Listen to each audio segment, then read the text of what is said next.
আসসালামু আলাইকুম। প্রিয় ভাইরা কেমন আছেন? আশা করি ভালো আছেন এবং সুস্থ আছেন।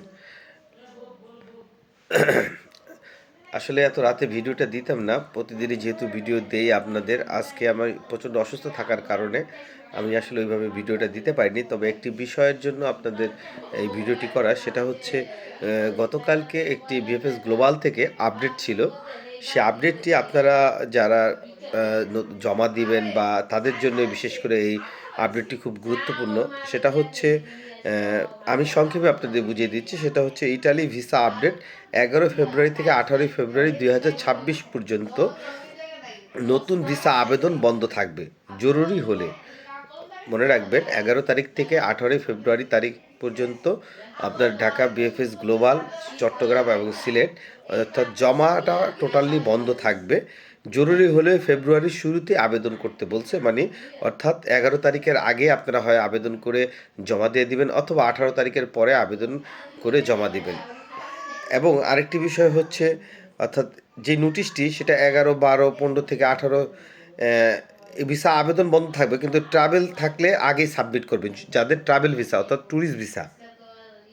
কিন্তু আরেকটা কথা আপনাদের বলে রাখি, বাকি সকল কার্যক্রম অর্থাৎ আপনার যাদের পাসপোর্ট জমা আছে তাদের ডেলিভারি ঠিক থাকবে এবং যাদের লিগ্যালাইজেশন বা কালেকশন এগুলো সবই ঠিক থাকবে, কিন্তু শুধুমাত্র জমাটা বন্ধ থাকবে এই ১১ থেকে ১৮ তারিখ পর্যন্ত। এই বিষয়টা আসলে এই জন্যই গুরুত্বপূর্ণ, কারণ যেহেতু এখন সামনে নোলস্তা ওঠার অনেক সম্ভাবনা আছে।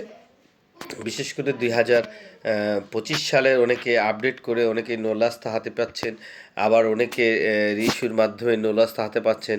তারা কিন্তু কম বেশি টুকটাক জমা দিচ্ছে এবং বিশেষ করে ফ্যামিলি ভিসালারা এবং ট্যুরিস্ট ভিসা যারা, এদের তো আসলে কোনো নির্দিষ্ট নিয়ম নেই। ট্যুরিস্টের জন্য যে কোনো দিন ফাইল প্রসেসিং করে তারা ডেট নিয়ে জমা দিয়ে দিতে পারে দ্রুত। এই হিসাবেই এই ভিডিওটি করা। এবং আজকের যে ঢাকা বিএফএস গ্লোবালের যে আপডেট, সেই আপডেটটি আমি আপনাদের আসলে দেওয়ার মতন আমার কাছে কিছু নেই।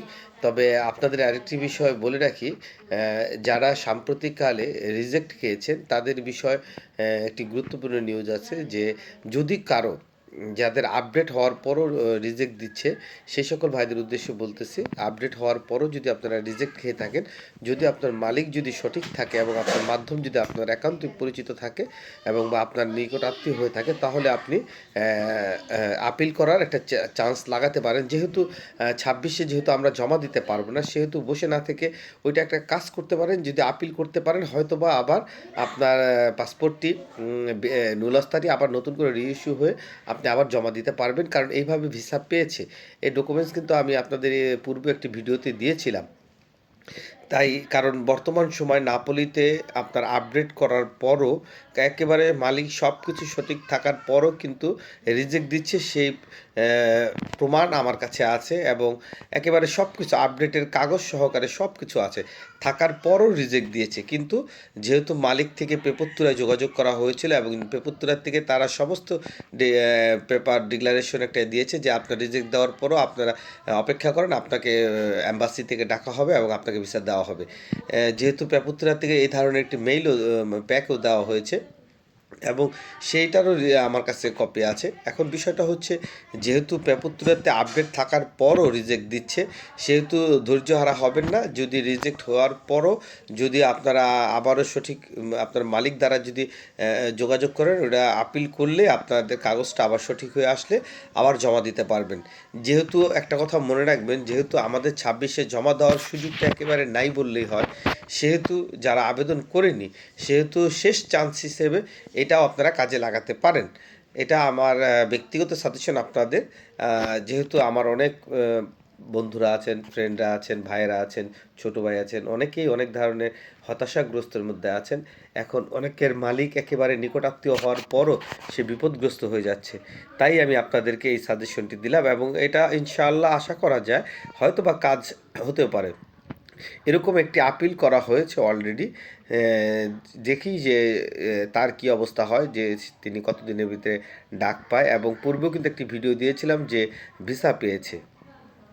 আসলে রাত্রে দিয়েছি, আপনারা যে কয়জনই দেখেন, এই জন্যই আসলে এই ভিডিওটি করা। ধন্যবাদ, ভালো থাকবেন, সুস্থ থাকবেন এবং আমার জন্য দোয়া করবেন যেন আমি খুব দ্রুত সুস্থ হয়ে উঠি। আসসালামু আলাইকুম।